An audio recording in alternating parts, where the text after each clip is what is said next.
안녕하세요. 네, 대방열린고시학원에서 간호사 국가고시 기본간호학 강의를 맡고 있는 오정화입니다. 여러분들 기본간호학이라고 하면 말 그대로 기본을 다루고 있는 거죠. 간호학에서 우리가 실제 환자에게 행하고 있는 실제 간호행위와 관련된 기본적인 내용들을 굉장히 많이 다루고 있습니다.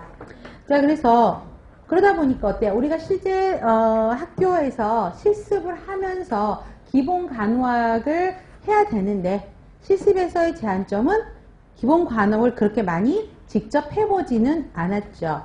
그죠? 근데 이제 국시의 문제 형태가 바뀌어서 실제 여러분이 직접 해보는 거에 대한 내용들이 굉장히 많이 나오고 있어요. 이거는 경험을 해보지 않으면 실제 이거를 간호행위를 해보지 않으면 모르는 문제들이 출제되고 있다는 것입니다. 그래서 기본은요, 말은 기본인데요, 난이도는 점점점 올라가고 있어요. 그래서 여러분들이 국시 과목이 여러 과목이 있지만 유난히 또 어려워하는 과목 중에 하나가 간호관리학이었고요. 그 다음에 또 하나가 기본 간호학이에요. 말은 기본인데 우리가 기본으로 알고 있는 것을 행하지 않으면서 머릿속으로만 갖고 있다 보니까 실제 행위와 관련된 내용들이 딱 그 상황에 접하게 되면 당황하는 문제들이 발생하는 것을 볼 수가 있습니다. 특히 우리 기본 간호학은 여러 과목들과 병행되는 것들이 참 많아요. 그래서 기본 간호학 정리를 굉장히 잘 해놓으면은 성인 간호학도 여러분들 공부하시죠. 성인 간호학에서 나오는 기본적인 내용들, 또 모성에서도 나오는 거, 아동에서도 나오는 거, 또 간호관리학에서도 겹치는 부분들이 굉장히 많습니다. 그래서 지금 공부하면서 기본간호학을 잘 정리해두면 오히려 다른 과목을 공부할 때 쉽게 갈 수 있는 부분이기도 해요. 근데 이제 예전에는 기본간호학에서 굉장히 문제를 광범위하게 다뤘어요. 근데 최근에는 어때요? 중복되는 부분들은 다 생략해버렸어요. 그게 기본에서 나올지, 그쵸? 그 다음에 관련되는 부분에서 성인으로 넘길 건 넘어가고요. 모성으로 넘어갈 건 모성으로 넘어가고 아동으로 넘어갈 건 아동으로 넘어가고 있거든요. 그래서 진짜 정말 기본적인 거를 조금 더 깊게 공부해야 되는 문제들이 나올 것으로 예측이 되고 있습니다. 자, 여러분들 국시 기본간호학은 몇 문제죠? 30문제죠. 그래서 우리 영역별로 이제 굉장히 골고루 분포가 되는 거를 볼 수가 있는데 기본에서 가장 많이 나오는 부분은 뭐예요?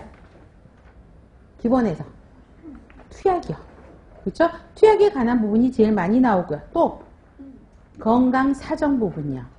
사정하고 그 다음에 투약하고 감염관리 부분, 이런 부분들이 굉장히 많이 출제가 되고 있습니다. 다른 과목과 마찬가지로 6회 문제로 제시가 되고 있고요. 그 다음에 똑같이 12시간으로 진행이 될 예정입니다.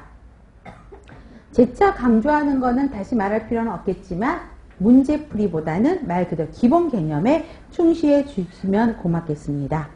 자, 제가 한 가지 여러분들한테 말씀드리는 거는요. 항상 이제 국시반을 공부하고 있는 학생들한테 부탁드리는 말이에요. 저나 김영은님이나 여러분들이 소화하기 쉽도록 굉장히 밥을 맛있게 하고 부드럽게 해서 여러 가지 반찬들을 다 올려놨어요. 밥상 위에. 그러면 떠먹는 거는 누가 해야 돼요? 여러분들이 하셔야 돼요. 그 다음에 그거를 꼭꼭 씹어서, 그쵸? 소화하기 쉽게 다 만들어놨으니까 여러분은 씹는 작용만 하셔서 여러분 걸로 만드는 걸 여러분이 하셔야 돼요. 그쵸? 그것까지 제가 도와드릴 수는 없죠. 근데 가끔씩 먹고 뭐 하시는 분들이 계세요? 그렇죠? 보미팅 하시는 분이 못 있어요. 왜? 너무나 급하게 골고루 잘 자기 걸로 씹어서 자기 걸로 만든 상태에서 소화를 해야 되죠. 근데 시간이 쫓겨요. 그러다 보니까 허겁지겁 급하게 먹다 보니까 충분히 자기 걸로 만들지 못한 상태에서 들어오는 정보로는 음식량이 너무 많다 보니까 구토해버리는 상황들이 발생하게 되죠. 그러면 자기 것은 안 되고 좋지 않는 결과로 이어질 수가 있다는 것이에요. 조급할수록 조금 인내심을 가지고 기본부터 다시 다지자라는 마음으로 여러분들과 함께 했으면 좋겠습니다.